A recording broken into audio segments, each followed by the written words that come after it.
The most obsolete idea is go to school, get a job, work hard, save money, get out of debt, and invest for the long term in the stock market. See, why would you save money when they're printing trillions of dollars? The gap between the 1% and 99% is massive. You see, it's not just money. You have to step back and look at the bigger picture. So what do you do? In every one of us is a poor person. There's still a poor person inside me. There's also a middle class person, and the middle class persons want security. They want that steady paycheck. And there's a rich person. And they're all inside of us, except that it's not taught. You're taught to go to school, get a job, and get a paycheck. You're not taught to how to get rich. If you read Rich Dad, Poor Dad, my rich dad refused to pay me. He said the paycheck was one of the most damaging things you could take in your life. He says the moment you take a paycheck, you're an employee, and that's the mindset. So my rich dad never paid me. He drove my poor dad, a government employee, nuts. You gotta pay people, you gotta pay people. And Rich Dad was not saying that the paycheck was bad. He says you didn't want to be a slave to money.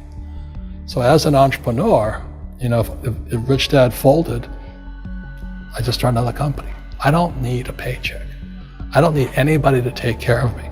If my government doesn't like me, I move to another country because they need entrepreneurs there. So the entrepreneur is not so much the business. The entrepreneur is really the mindset and the skill sets and the different set of rules.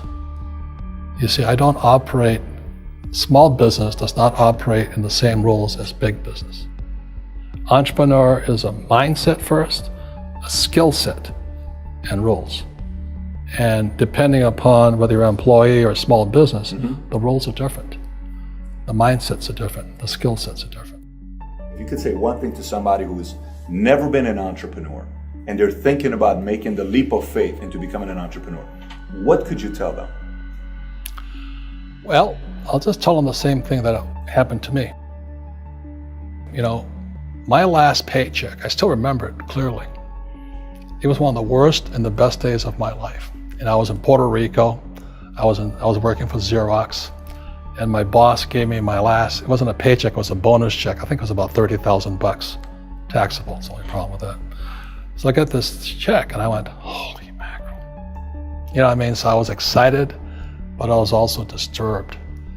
And so this other guy comes up to me, his name was John, and John says to me, he says, you're gonna be back. I said, why? He says, because you're gonna fail. I looked at him and said, look, few expletive words, because that's what he did. He left Xerox, failed, and he came back. And I said, look, you failed and you came back, but I'm gonna fail and I'm never coming back. And that's the attitude. Do you know what I mean? If you say, well, if I fail, I'll go back to mommy and daddy, then that's what you'll do.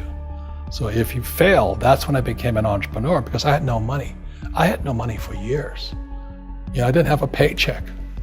But that's what my rich dad encouraged me to do. He says, when you don't have this paycheck, you get hungrier, smarter, and it's a test of your character. Will you become a crook? Will you become dishonest? Will you cheat and steal? Or will you become a better human being? So really, that's the benefit of becoming an entrepreneur, is you really find out who you are when you don't have anything.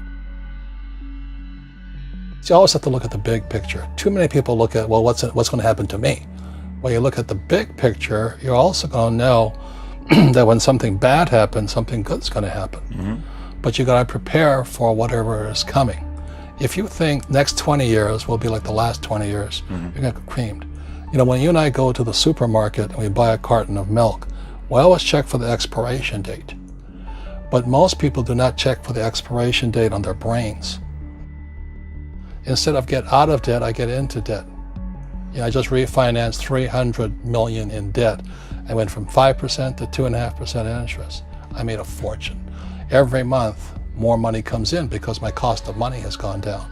So while some financial experts are saying get out of debt, I'm saying learn how to use debt. So when I came back from in Vietnam in January of '73, the first thing my rich dad said to me was go to school to learn how to invest in real estate. It wasn't real estate, it was how to use debt and taxes. Debt and taxes make the rich richer. Debt and taxes make the poor and middle class poor. So all the rich guys who are doctors and lawyers or, those guys, they're getting creamed and they don't know why. Doctors are getting creamed. Oh yeah, they're making more money, but the take home is less. Sure. My doctor just yelled at me. He was happy. He says, "Oh, guess what? I finally made $1 million." And I said, "Yeah, this was just 3 weeks ago." And so I said, "Yeah, well, how much you pay in tax?" He says, $750,000 in taxes. So his net was about $400,000. That's not bad. But when I make $1 million, I keep $1 million. And the reason is because I don't make it by working for money. See, if you work for money, you're taxed. So that's why lesson number 1 in Rich Dad, Poor Dad is the rich don't work for money. What we do instead is we create businesses as entrepreneurs. We acquire real estate. I don't invest in the stock market. Okay? So the reason is because as entrepreneurs, I have more control over my income, how much I make, and how much I pay in taxes. And because I'm an entrepreneur as well as an investor in real estate, I pay 0 tax. So every time I make, let's say, $1 million as an entrepreneur, I immediately invested in real estate and have a 4-to-1 step up. So I put $1 million in real estate, I get $4 million from the bank. That's why I love banks. But the banks are screwing everybody else, terrible, but it's good for me.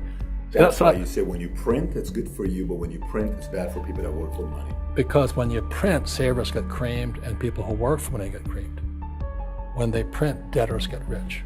You see, debt and taxes make the rich richer, and debt and taxes make the poor middle class poorer. When we have obsolete ideas, we get obsolete results. So what's happening for most people, the idea of going to school, getting a job, working hard, saving money, getting out of debt, buying your house because it's an asset, investing for the long term, is obsolete. The world has changed. The world changed in 1971 when President Nixon took us off the gold standard and money became debt. What if we get rid of school? Then what would happen? Would it be better if we had no educational system at all? No, I'm saying education is more important before. It's just obsolete. There's Moore's Law which states information doubles every 18 months. In other words, everything's obsolete 18 months. So, and this is just a recent phenomenon. So when you come out of school, you're already obsolete. And that's why I'm the old guy, I meet my friends who went to Harvard. Say, I went to Harvard. I said, yeah, that was how long, 50 years ago? Today, the banks are charging you interest to save money. In other words, banks don't want your money because they printed too much of it. And that's why there's this bubbles in stocks and bubbles in real estate and all this. People are dumping the cash because, as I said in here, savers are losers and cash is trash. And yet people are, well, I want a high-paying job. Well, that's an obsolete idea. Get out of debt is an obsolete idea. You should learn how to get into debt, how to use debt to get rich, and they'll never teach you about taxes. The reason the 1% is way up here and the 99% are going this way is because when you print money, 2 things happen: inflation and taxes. It's going to crush you. And any entrepreneur thinks, I'm just going to make money, I'm going to start a business and make a lot of money because of what we talk about. They really have got to smell the roses, man. That's not what the real entrepreneurs are doing.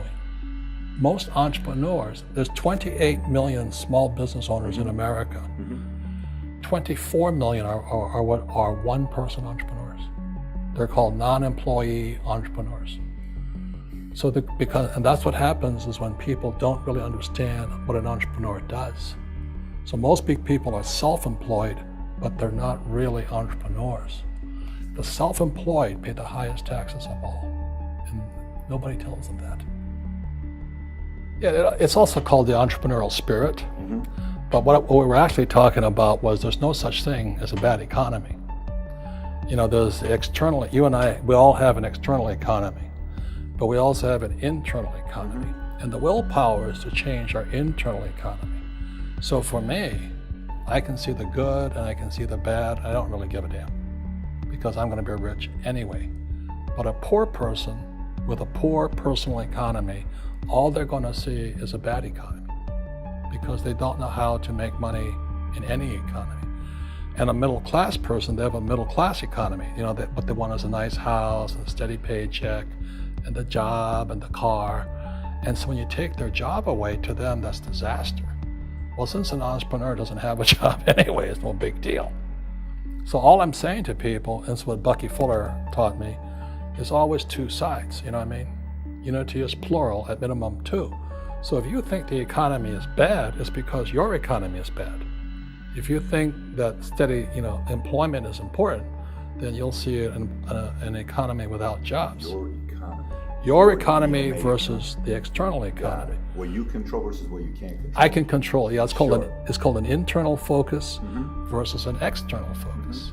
So the real entrepreneur has an internal focus.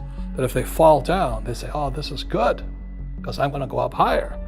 The average person will fall down and say, "Oh, I'm going to take some Prozac," or somebody has a mistake. Oh, the mistakes don't matter. Well, mistakes matter. It means you didn't know something. But a real entrepreneur, whether they fall down, they always can go up. They can stand back up and go higher. That no matter what happens to them, they get stronger and better and smarter and happier. But a person with a weak internal mindset is that they're so afraid of what happens, it generally happens. Like, people who are afraid of losing their jobs, they generally lose their jobs. You know what I mean? Yeah, so everything you can comes through you. Yeah, so the entrepreneur first job is to control inside here, not outside there. The moment you take that paycheck, you're an employee. You've got to be stronger than that. It's about inside control.